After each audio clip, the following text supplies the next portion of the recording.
আসসালামু আলাইকুম। আশা করি সকলে আল্লাহর অশেষ রহমতে খুব ভালো আছেন। আমি আলহামদুলিল্লাহ খুব ভালো আছি। বাংলাদেশ পুঁজিবাজার দীর্ঘদিন পর্যন্ত একটা বিনিয়োগকারীদের অআস্থার উপরে চলছিল। এখনও যে বিনিয়োগকারীর আস্থা এসেছে বিষয়টা এরকম না।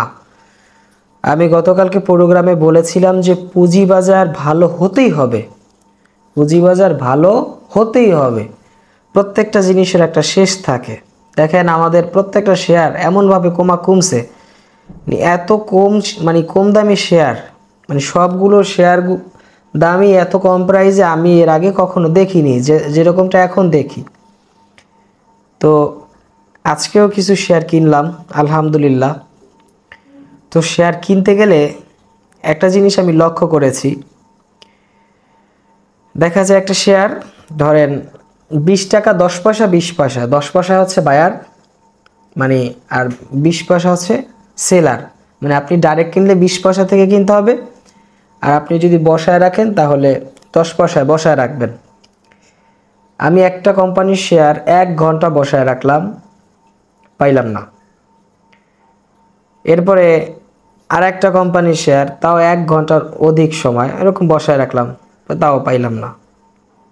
আর একটা কোম্পানির শেয়ার পরে শেষ সময় দেখা যায় ওই 10 পয়সা বাড়াই নিতে হয়েছে, কিন্তু ওই দামেই কেনা বেচা চলে। কারা কিনে কারা বেচে একমাত্র আল্লাহ পাক জানে। কিন্তু ওই আপনি বসায় রাখলেন, আপনি পাবেন না।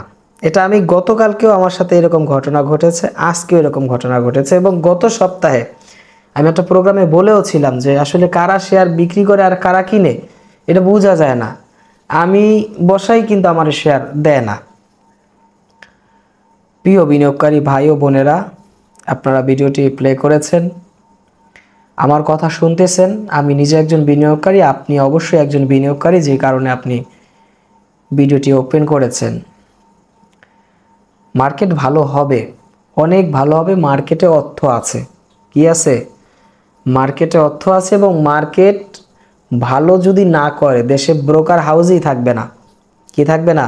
ব্রোকার হাউস থাকবে না। এবং এরকম যদি 200-250 কোটি টাকা লেনদেন হয় তাহলে অবশ্যই ব্রোকার হাউসগুলো তার আস্তের চইলা যাবে। মার্কেট তাদের লক্ষ্যে, তাদের যারা গেমলার আছে তাদের নিজেদের স্বার্থে, সেজন্য হলেও মার্কেট ভালো করতে হবে। কোনো উপায় নাই। এখানে মনে করছেন যে আপনি একটা কোম্পানির, আপনার কাছে 1000 শেয়ার আছে, আপনি আটকায় বসে আছেন। আপনার মনে হয় আপনি একটা শেয়ার 52 টাকায় কিনছেন, এখন সেটার দাম ধরেন 15 টাকা। এই যে কোম্পানির শেয়ার আপনি কিনেছেন 52 টাকা দামে, সেই কোম্পানির শেয়ারের দাম এখন 15 টাকা। আপনার কাছে হয়তো বা 1000, 2000, 10,000, 20,000 শেয়ার আছে, কিন্তু বাকি যে 5-7 কোটি শেয়ার কোম্পানির মোট শেয়ার ইনস্টিটিউটের কাছে আছে, কোম্পানি তারপর স্পন্সর ডিরেক্টরের কাছে আছে। আর ওই কোম্পানির মধ্যে যে গেমলার থাকে না, প্রত্যেকটা কোম্পানির মধ্যে গেমলাররা বসবাস করে। কি করে? প্রত্যেকটা কোম্পানি হয়তো বা এইটা ওটা টান দেয়, ওইটা টান দেয়, ওইটা টান দেয়, আবার ওইটা টান দেয়, এরকম। তো প্রত্যেকটা কোম্পানির মধ্যেই গেমলাররা বসবাস করে। তার মানে শয়তান। আপনি বাঁশঝাড়ে যাবেন, সেখানেও শয়তান পাবেন। আপনি হাটবাজারে যাবেন, সেখানেও শয়তান পাবেন। আপনি নদীর পাড় যাবেন, সেখানেও শয়তান পাবেন। আপনি মসজিদে ঢুকবেন, সেখানেও আশপাশে শয়তান পাবেন। শয়তান সব জায়গায় থাকে, এটা স্বাভাবিক ব্যাপার। গেমলাররা না হলে তার মার্কেট ভালো হইবে না। ওই আপনি 500, 1000, 2000 শেয়ার কিনলেন, এতে তো একটা শেয়ার হল্ট হয়ে যাবে না। হল্ট হইতে হইলে এক হাওলে 1 লাখ 2 লাখ থাপা দিয়ে দেখেন না কীভাবে কিনা 2-1 মিনিটের মধ্যে হল্ট করে ফেলায়, সব শেয়ারগুলো কিনে ফেলায়। এগুলা কি কোনো পাবলিক কাজ করে? এই কাজ কোনো সাধারণ বিনিয়োগকারী এই কাজ করে? এইটি এবার আলাদা একটা শ্রেণী। ওই আপনি একটা শেয়ার কিনা অপেক্ষা করেন যে কখন ডাইনে হল্ট হবে, 10% বৃদ্ধি হবে আর আপনি বেচবেন।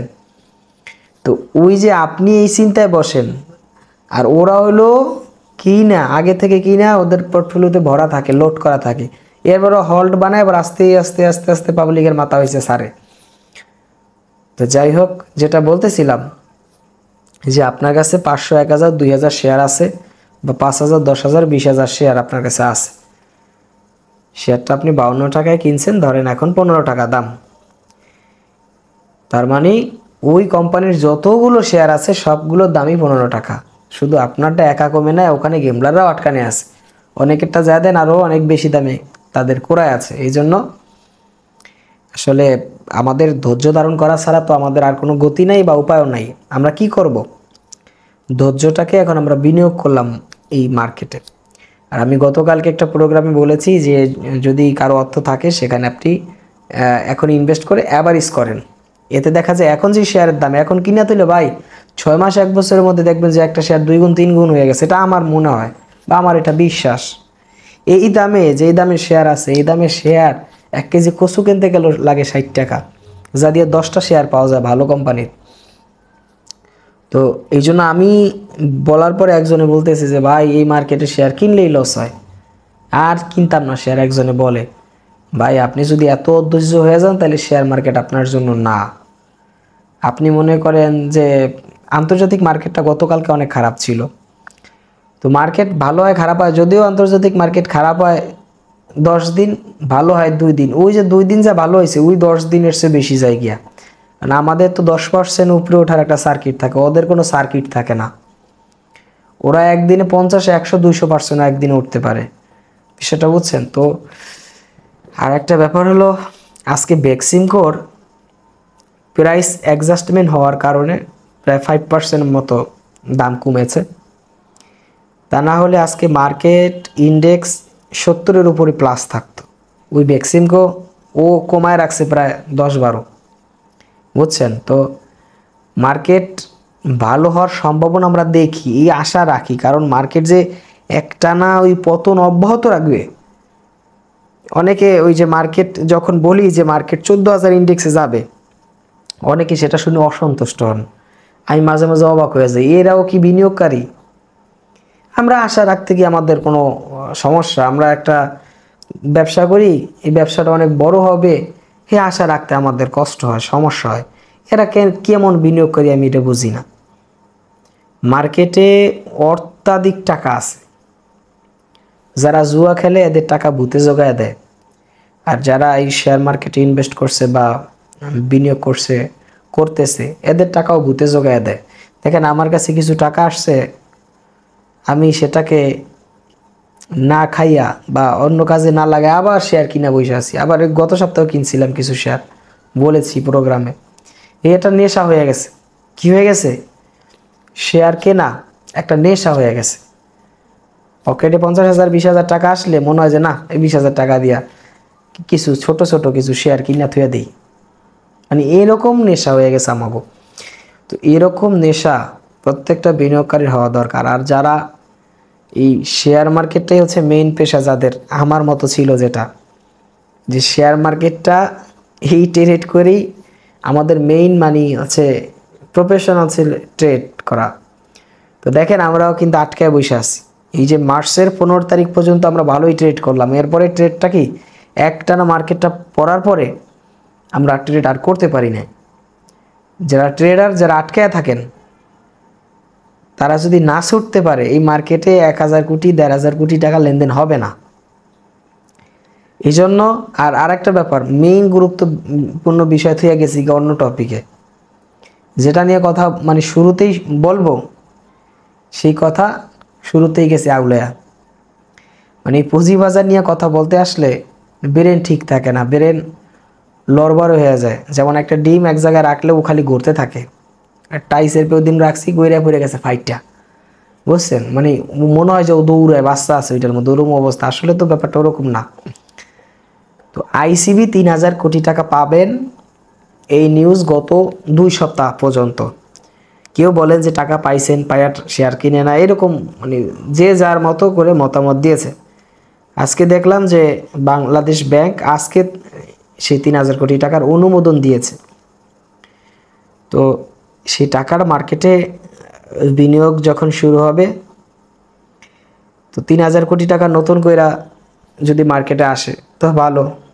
এই মুহূর্তে মার্কেটের এমনি ক্লান্তিলগ্ন অবস্থা। তো এই অবস্থায় যদি মার্কেটে 3,000 কোটি টাকা আসে তো এটা একটা বড় অর্থ। তো এই অর্থটা আসলে মার্কেটে এখান থেকে ভালো পারফর্ম করবে। আর এখান থেকে যখনই ভালো পারফর্ম করবে তখন যারা বিনিয়োগকারী টাকা লয়ে বসে আছে এরাও বিনিয়োগ করবো। অনেকেই বিনিয়োগ করার জন্য যে একটা আস্থা, সেই আস্থাটা পান না। কি কারণে পান না? এর কারণ হলো যে এখানে যদি বিনিয়োগ করে তাহলে আবার কি নিঃস্ব হয়ে যাইতে পারে, এই একটাই ভয়। আমাদের ঢাকা স্টক এক্সচেঞ্জে বিনিয়োগ কেউ যদি করে বা করতে চায়, আশেপাশের মানুষ যদি শোনে যে এই লোক ঢাকা শেয়ার মার্কেটে ব্যবসা করে, তাহলে বলে যে ভাই আপনি তো ধ্বংস হয়ে যাবেন, আপনি তো শেষ হয়ে যাবেন। এই ভয়েও অনেকে বিনিয়োগ করে না, যে 10 টাকা একটা শেয়ার কিনলাম না, আবার কমতে কমতে 3-4 টাকা চলে যায়। তার মানে একটা আস্থা, বিনিয়োগকারীরা যে আস্থা পাওয়ার কথা, সে আস্থাটা এখন পাচ্ছে না। বিষয়টা বুঝছেন তো? সামনেই মার্কেট অনেক ভালো হবে, হয়তো বা এখন একটু একটু পাগলামি করতেছে, বিশদ আচরণ করতেছে, এই আচরণটা সামনে থাকবে না। আর বললেন না যে প্রিন্স ভাই আর কত ধৈর্য ধরতে বলবেন, এই 12-14 বছর পর্যন্ত ধৈর্য ধরতে ধরতে এখন এগুলো শৈলে সয়ে গেছে, এত অনেকে বলবেন। দেখেন, আমাদের ধৈর্য ধারণ করা ছাড়া আর কোনো উপায় নাই। সকলকে ধৈর্যকেই বিনিয়োগ করার জন্য আমি আপনাকে পরামর্শ দিচ্ছি। এতক্ষণ সাথে ছিলাম আমি প্রিন্স ফরহাদ। আপনি ভালো থাকবেন, আপনার পরিবার সবাইকে নিয়ে আপনি সুস্থ থাকবেন, এটাই আমি চাই। ভালো থাকবেন, সুস্থ থাকবেন। আল্লাহ হাফেজ।